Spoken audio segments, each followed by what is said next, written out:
Hi friends, welcome to my YouTube channel home gardening.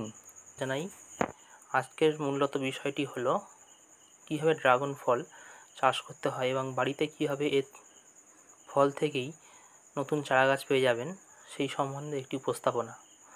একটি যুক্তরাষ্ট্রের ফল হওয়া সত্ত্বেও কীভাবে সারা পৃথিবীতে একটি আজকাল বিরাজ করে উঠেছে এটি সম্বন্ধে আপনারা জানতে পারবেন। আপনারা দেখতে পাচ্ছেন আমি বাজার থেকে একটি ড্রাগন ফল কিনে এনেছি। সেই ড্রাগন ফলটি কাটা হয়েছে এবং তাতে প্রচুর পরিমাণে দানা রয়েছে। এই দানাগুলো থেকেই আমি বাড়িতে অতি সহজে কোনো খরচা ছাড়াই নতুন চারা গাছ বার করতে পারবো। প্রথমে দেখতে পাচ্ছেন এই যে ড্রাগন ফলে প্রচুর হাজার হাজার লাখ লাখ বীজ রয়েছে।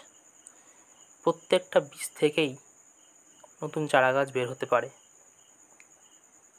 বন্ধুরা, প্রথমে আপনারা এই যে ড্রাগন ফল দেখতে পাচ্ছেন, এই ড্রাগন ফলের এই যে অংশটা রয়েছে, এই অংশটার কিছুটা অংশ আপনারা তুলে নেবেন। দেখতে পাচ্ছেন কি সুন্দর প্রচুর কালো কালো বীজ হয়ে রয়েছে। সেই বীজগুলো আপনারা নেবেন এবং সেই বীজগুলো গ্রহণ করার পর আপনারা সেগুলোকে ধুয়ে নেবেন জলে ভালো করে, যাতে এর হড়ারের অংশগুলো দেখতে পাচ্ছেন এই হড়ার মধ্যে থকথকে কি সুন্দর একটা অংশ রয়েছে, এই অংশটা বাদ দিতে হবে।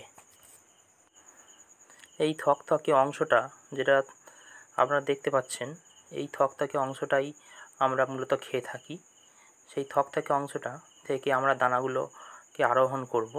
তার জন্য আপনারা ভিডিওটা সম্পূর্ণ দেখুন এবং বুঝতে পারবেন কীভাবে অতি সহজে কোনো খরচা ছাড়াই আপনারা বাড়িতে ড্রাগনের নতুন নতুন চারা পেয়ে যাবেন। দেখতে পাচ্ছেন এই যে ছাঁকনি নেবেন, এই ছাঁকনি নিয়ে ভালো করে জল দিয়ে আপনারা চেপে দেবেন। একটু চেপে চেপে ভালো করে ওই থকথকে অংশটা বার করে দেবেন, তাহলে কিন্তু খুব ভালো হয়।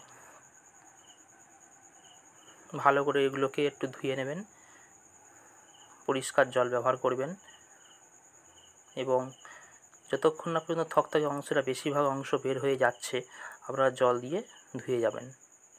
এরপর সেগুলোকে নিয়ে একটু আলাদা আলাদা ছড়িয়ে, যতটা হচ্ছে ছড়ানো যায় ছড়িয়ে দেবেন।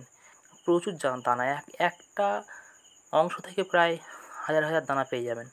তো এত দানা তো দরকার নেই, তাই এই দানাগুলো একটু ছড়িয়ে ছড়িয়ে দেবেন। এবং গায়ে গায়ে হলে কী অসুবিধা, একটার ওপর একটা গাছ হয়ে যাবে।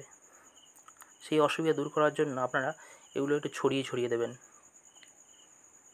এবং কিছুক্ষণ পরে আপনারা একটু টিস্যু পেপার আনবেন। টিস্যু পেপার আপনারা জানেন হয়তো টিস্যু পেপারটা কী।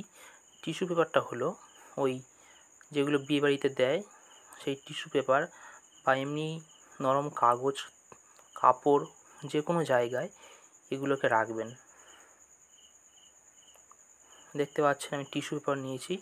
এই টিস্যু পেপারের ওপরে আমি এই ড্রাগনের যে ধোয়া অংশগুলো, শক্ত দানাগুলো, কালো কালো বীজগুলো আমি রাখবো। দেখতে পাচ্ছেন আমি রাখছি এবং যতটা পারি ছড়িয়ে ছড়িয়ে রাখবো। এর ফলে কী সুবিধা হবে, আমার সেই জার্মিনেশনে অনেকটাই সুবিধা হবে এবং বীজগুলো যে চারা গাছ বেরো হবে তা অনেকটা দূরে দূরে হবে। দেখতে পাচ্ছেন আমি ছড়িয়ে দিচ্ছি আস্তে আস্তে। আপনারা এমনভাবে করবেন, ছড়িয়ে দেবেন এবং এই একটা কন্টেনারে ড্রাগনের এই বীজগুলো রাখার পর তা একটি ভালোভাবে কাগজ দিয়ে এটাকে মুড়ে দেবেন। যতটা মোটা কাগজ বা কাপড় হবে ততই সুবিধা হবে, কারণ জার্মিনেশানে এটা সুবিধা করে। এবং আপনারা এর ওপর একটু জল স্প্রে করবেন। আপনারা দেখতেই পাচ্ছেন কি সুন্দরভাবে আমি একটি স্প্রে নিয়েছি এবং জল স্প্রে করছি। জল স্প্রে করলে সুবিধা হয়, এই জল স্প্রে করা হয়ে গেলে এটা ঢাকনা সহ দিয়ে 2-1টা ফুটো করে, যাতে ভেতরে বাতাস ঢুকতে পারে সেই রকম করে আপনারা রোদে রেখে দেবেন, যেখানে রোদ পড়ে। সপ্তাহখানেক রাখার পরে আপনারা এর ভেতর থেকে নতুনভাবে নতুন নতুন ছোটো ছোটো চারা পেয়ে যাবেন। 1 সপ্তাহ পরে আমি খুলছি, এটা দেখতে পাচ্ছেন। দেখুন কি অবস্থায় ভেতরে।